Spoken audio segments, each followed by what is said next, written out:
Bonjour.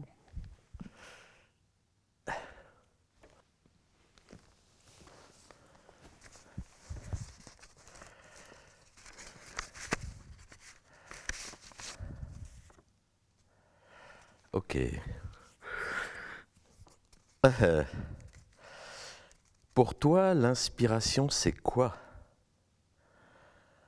Est-ce qu'on peut la bousculer? D'accord. Alors, l'inspiration.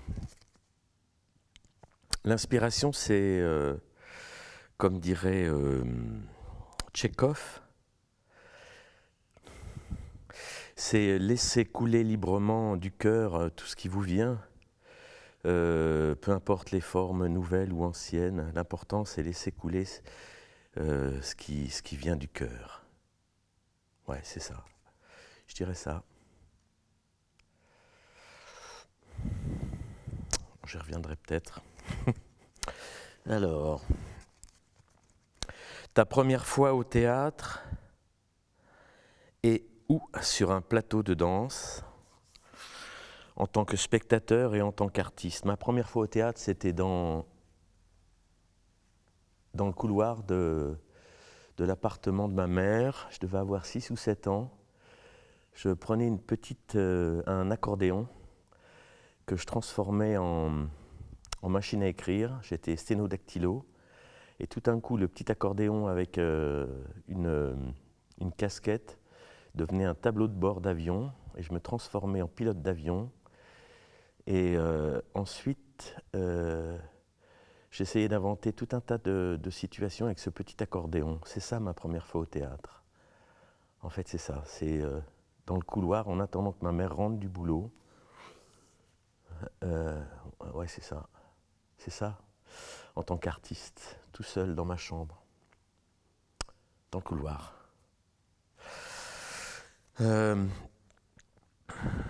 Ensuite, ma première expérience de jeu, véritablement, c'est un spectacle avec Olivier Py, Elisabeth Mazève et avec François Rancillac. La première fois où on a joué ensemble tous les trois, c'est dans une pièce qui s'appelait Paul Yeucte, qu'il avait mis en scène au CDN de Gennevilliers. Voilà, je sortais du conservatoire, on sortait des conservatoires. Et c'était la première fois où moi, petit gamin, enfin jeune homme de province, né à Nevers, j'ai joué à Paris, dans ce lieu dirigé par Bernard Sobel. C'était pour moi quelque chose de très grand. Voilà. Je m'en souviendrai toute ma vie. Voilà.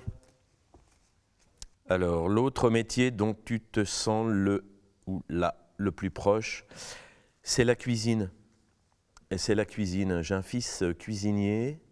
Et en fait, la préparation d'un plat, un repas, pour moi, c'est comme le théâtre. On met des heures à préparer quelque chose, on le mange, et c'est fini. Ça a disparu. C'est ça, le métier dont je me sens le plus proche. En fait, la cuisine, c'est comme le théâtre, quoi. C'est exactement ça. Et peut-être que si un jour j'arrête ce métier-là, j'ouvrirai peut-être une petite gargote pour recevoir des gens, des amis, se faire un bon repas, voilà. On le digère, on passe une nuit et on passe à autre chose. Et remettre tous les jours l'ouvrage sur le métier, voilà. Voilà, la cuisine. D'où vient ton désir de théâtre ou de danse? Eh bien, je crois que quand j'étais petit, j'étais pas tellement causant. Comme je l'ai dit tout à l'heure, en fait, je jouais tout seul dans ma chambre et ma mère me demandait si j'avais pas un petit souci psy. Et en fait, j'étais assez mutique et je crois que c'est le besoin de parler, en fait. Ouais, le besoin de parler, le besoin d'être regardé, quoi. Tout simplement le désir d'amour, quoi. Voilà. Le besoin d'être aimé. Hein, c'est ça. Je crois que c'est ça. Bon, moi je vais pas trop insister sur ça. Un père, une mère tutélaire dans ce théâtre. Alors une mère, c'est une femme qui s'appelle Monique Grégo. Elle est auteure, Elle dirige une compagnie qui s'appelle la Compagnie de la Mer. Elle est à Sète, c'est une Sétoise. Et avec son mari, un comédien qui s'appelle Yves Ferry, pour lequel ils ont créé le premier texte de Bernard-Marie Coltès, La nuit juste avant les forêts. Et c'est elle qui m'a, à la sortie du conservatoire, elle m'a inoculé une espèce de modestie et de générosité dans le théâtre. Et ensuite, j'ai une autre maman de théâtre, c'est Solange Oswald, du groupe Merci, pour le jeu, pour la technique théâtrale, voilà, c'est ça. C'est elle, mes deux mamans de théâtre. Mais j'ai pas de père de théâtre, je crois. J'ai une mère, ouais, deux mères. Ce qui te fait le plus rire? Ah, j'adore les... Moi, j'aime bien quand c'est vraiment très con et qu'on rigole grassement, quoi. J'aime bien le burlesque. Ah si, il y a un comédien qui me fait rire, c'est Elie Semoun. Ah, j'adore ce mec. Vraiment, je le trouve très fort. Voilà, c'est un comédien qui me fait rire. Blanche Gardin aussi, elle est bien. Et au théâtre, j'aime bien... Oh, j'aime bien le clown aussi, vraiment ça me fait rire. J'aime bien quand on voit quand on se prend en jeu et qu'on redevient enfant, quoi. Et le pipi caca, quoi. J'aime bien le pipi caca. Voilà, le clown, quoi. Simple. Voilà, ça me fait rire. Ah, le texte qui ne me quitte jamais. Un livre de chevet s'il en est un. Alors j'en ai plusieurs. Il y a un truc que j'ai découvert, c'est le procès de Gilles de Rais, de Georges Bataille. C'est un bouquin je crois que je relirai toute ma vie. Cette espèce d'enquête sur ce monstre, c'est formidablement écrit. J'aime beaucoup aussi, pour ce que ça raconte, Le Trésor des humbles de Maurice Maeterlinck. Voilà. C'est un passage où il y a des enfants qu'on repère dans une cour d'école. C'est comme des vilains petits canards. C'est les enfants à qui, dont on se moque, des enfants dont on se méfie, on les sent étrangers, on les remarque.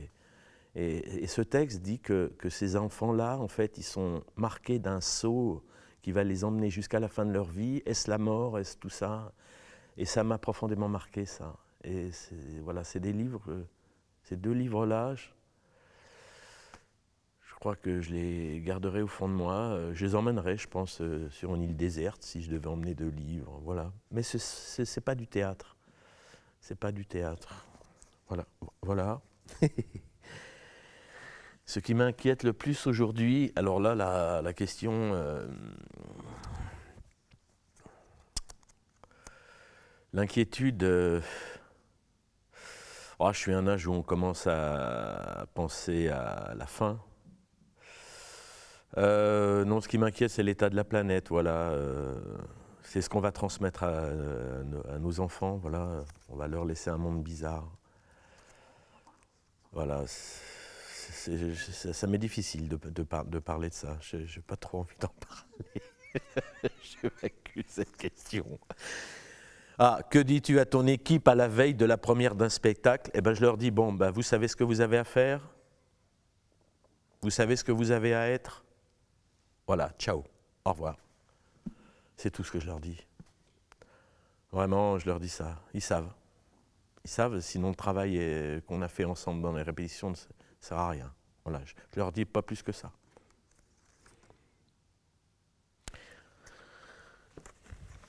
Quel sens donnes-tu à ton métier? T'engage-t-il au-delà du plateau? Wow. Wow. Quel sens donnes-tu à ton métier? Je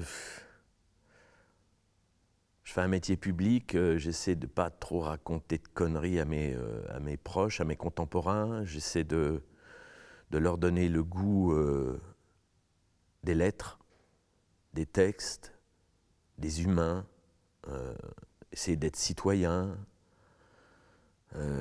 Est-ce qu'il m'engage au-delà du plateau? Je ne sais pas. Peut-être, oui. Je suis un humaniste, comme tous les gens de théâtre, comme tous ceux qui appartiennent au métier de la culture. Mais il ne m'engage pas au-delà. Non, c'est un métier.